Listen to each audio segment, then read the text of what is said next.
but it's the state that the remains were found in and some of the other things that were found in conjunction with these remains that raise a lot of questions. Hey, what's going on, guys? Mr. Ballin here. You probably know me from TikTok, where I am known for telling scary stories and talking about unsolved mysteries and true crime.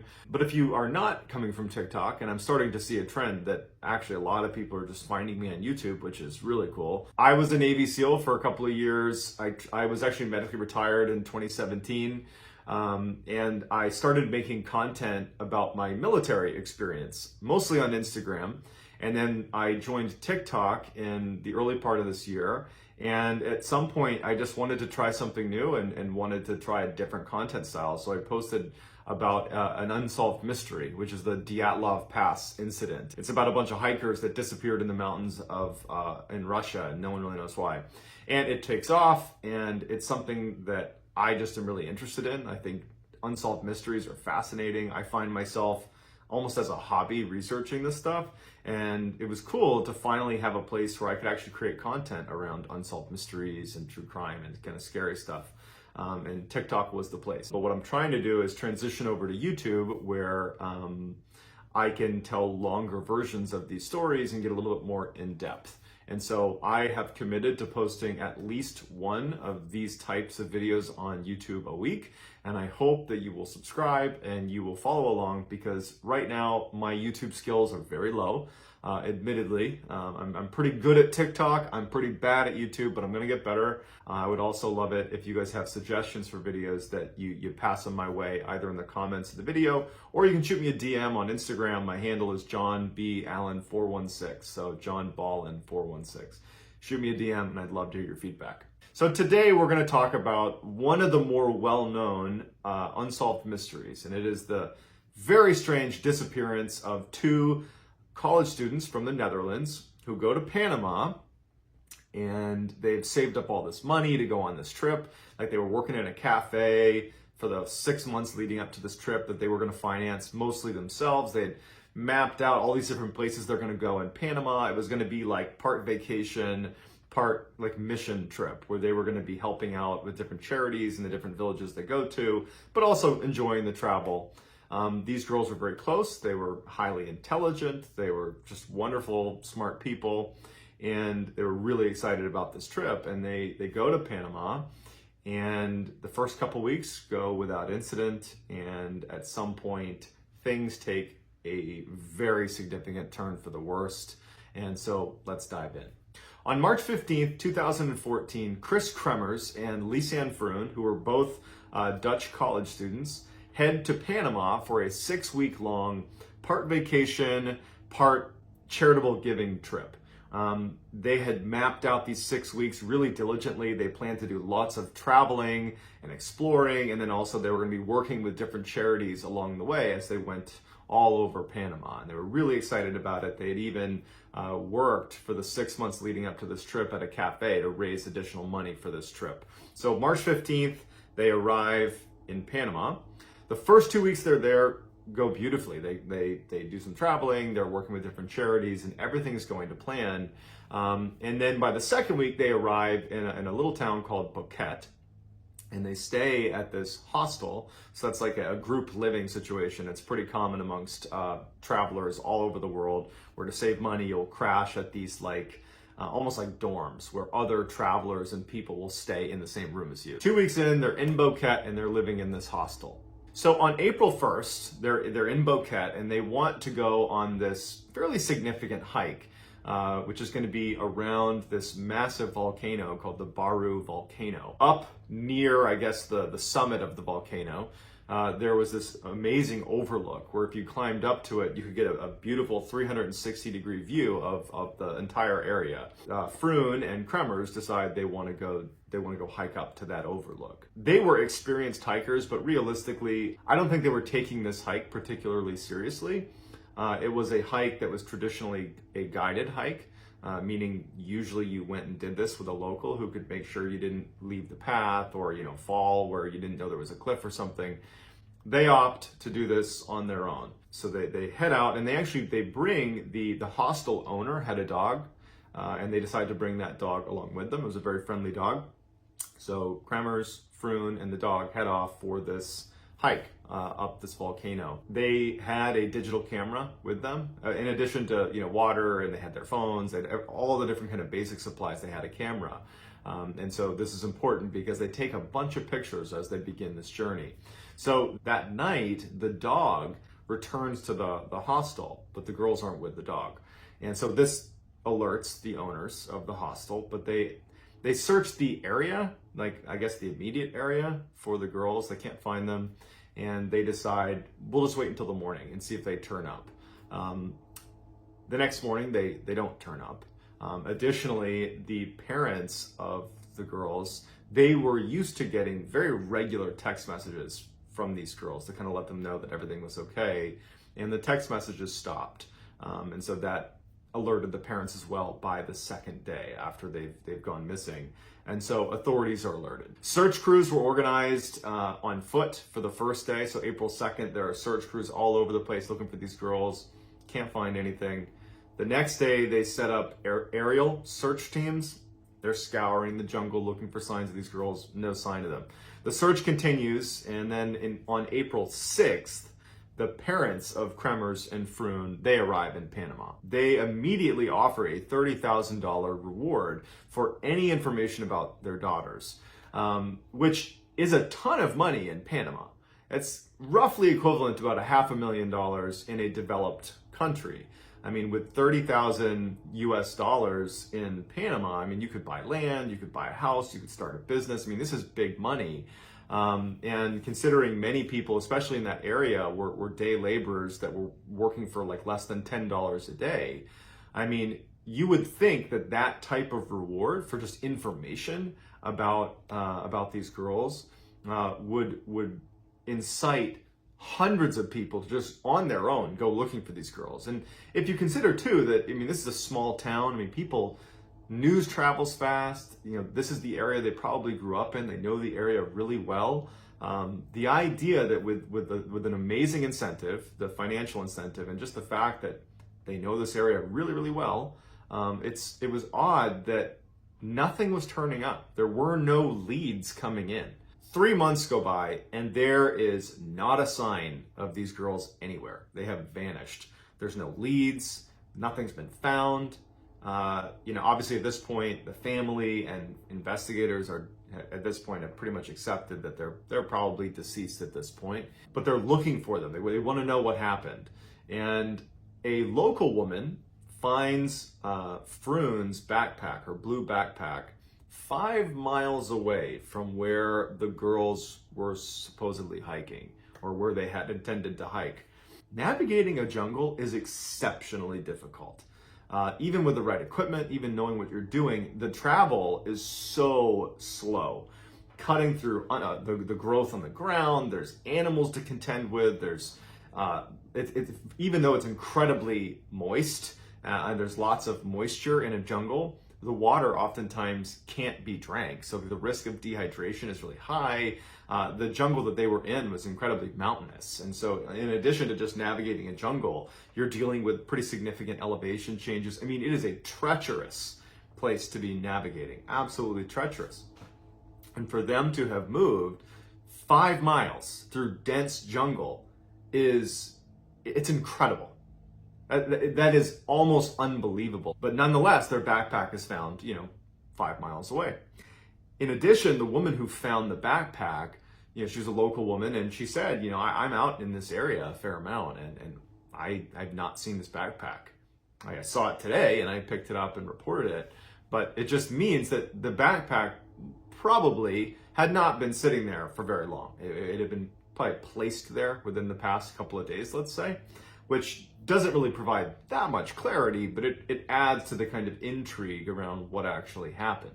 So the backpack was in great condition, and everything inside the backpack was very neatly kind of placed.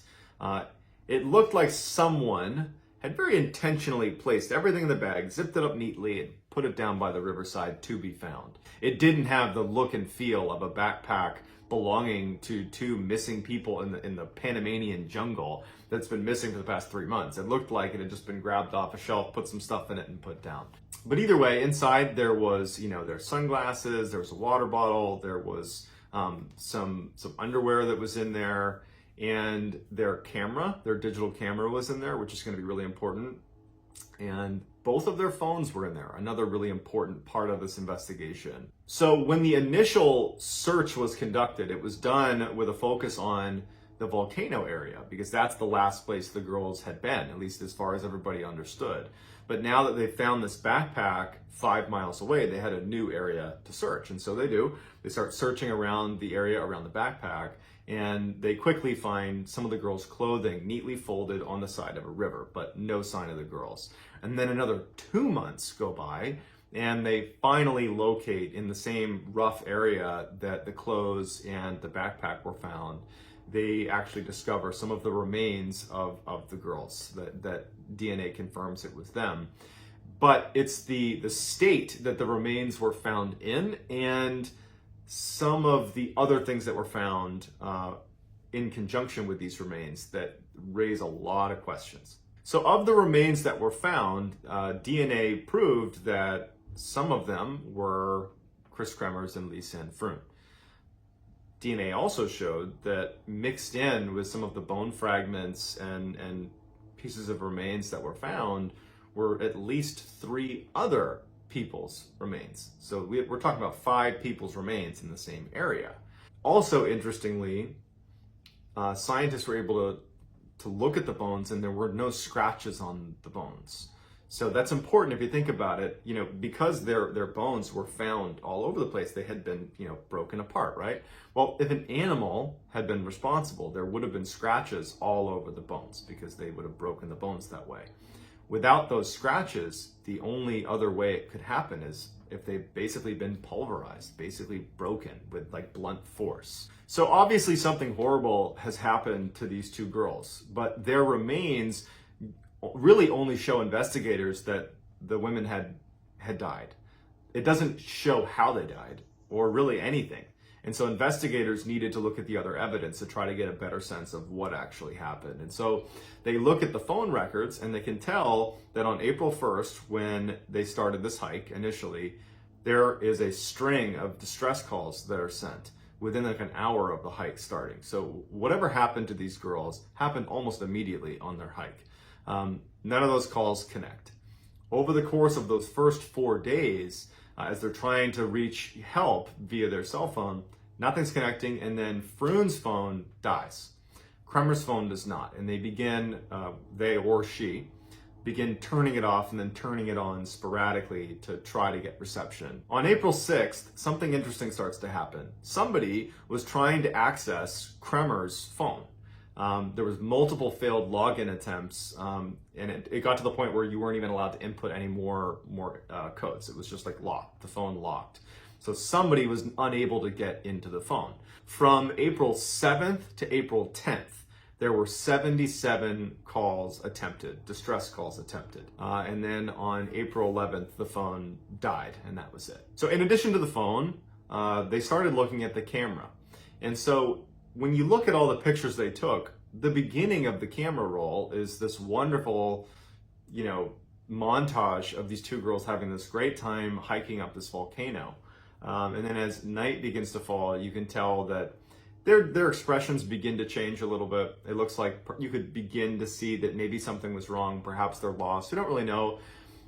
But then there's no more pictures taken until April 8th. Over 90 pictures are taken between April 8th and April 10th, which is that period of time where all those distress calls were made on Kremer's phone before Kremer's phone finally died. The pictures are very strange. There's a lot of theories about why they took the pictures they did, but in a nutshell, the pictures, none of them include pictures of the girls, with the exception of one, which is the back of Kremer's head, and it appears to be bleeding.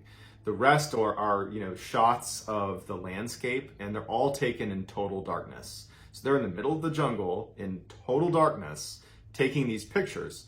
There was one picture that looked like whatever gear they had been kind of lined up on a rock, and someone had taken a picture of it. There were pictures of candy wrappers, and there also was a picture that was like looking down into a ravine that perhaps was a picture of one of the girls down in the ravine. So it's unclear who's taking the pictures. It could be the girls, could be one of the girls, could be a third party, we don't know. And then there's a ton of speculation about one picture in particular. So picture 509, as it's been dubbed, because that was the number on the camera roll, was deleted from the camera. Now, that in and of itself is not particularly strange. It's not crazy to think that these girls might have deleted a picture, right? I mean, maybe they accidentally snapshot something and they just deleted it. But it was permanently deleted, right? So if you hit delete on a digital camera, it's deleted. But a professional with the right software could reconstruct that image if they plugged it into a computer. Now, in order to permanently remove it from your camera, the girls would have had to connect it to a laptop, to a computer, and wipe it that way. They didn't have access to a computer. So at most, they might have hit delete, but it still would have had that kind of archived, almost ghost image that a professional investigator could have reconstructed. But when they went to do that with this deleted image, it was wiped for good. So someone had managed to professionally wipe one picture. It was the last picture on the camera roll. So the pervading theory here is that these girls got lost and fell to their death. But to me, that's totally unsatisfactory. I believe they were murdered. And I think it's because there's just too many things indicating that foul play was involved. How did they go 5 miles across incredibly rugged terrain that even amongst Navy SEALs, that would be a very difficult distance to cover, even with all the right equipment? How did they, without the right equipment, not knowing the area, without a guide, without even flashlights, how did they do that? And then let's just assume they managed to go the 5 miles, okay? They fall to their death. Why are their remains, 1, incomplete, and 2, scattered and mixed in with other people's remains? Why were Kremer's bones bleached? And why weren't there scratch marks on the bones? I mean, you would think that in order for if they've fallen off this cliff, let's say, in order for their remains to be scattered all over the place and be dismembered, that an animal would have to be involved if there's no foul play involved. And there's no scratch marks on the bones, so an animal couldn't have done it. So there's lots of questions that go unanswered. And then if you look at those pictures again, it seems an awful lot like somebody else was taking those pictures. Somebody was trying to access Kremer's phone towards the end there, and someone looks like they were using their camera as well. And then, you know, the backpack that was found, it just seems like it was kind of staged. But then again, like, to what end? Why were they giving away the camera and the phone, which kind of led them to thinking probably this is foul play? Why would they have placed the backpack? That doesn't really exonerate anybody. It actually just adds more questions about the case. So the whole thing is just very confusing, but the narrative that they simply got lost and fell, to me, seems like the most far-fetched thing out of all the theories. So that's gonna do it, guys. If you liked this, please like and subscribe. I'll be doing these at least once a week. I'd love it as well if you dropped in the comments suggestions for future videos. And also, please, if you want to message me, hit me up on Instagram. My handle is JohnBAllen416. Also, please follow me on TikTok. That's Mr. Ballin on TikTok. And so that's going to do it, guys. Let me know what you think happened in the comments. Thanks.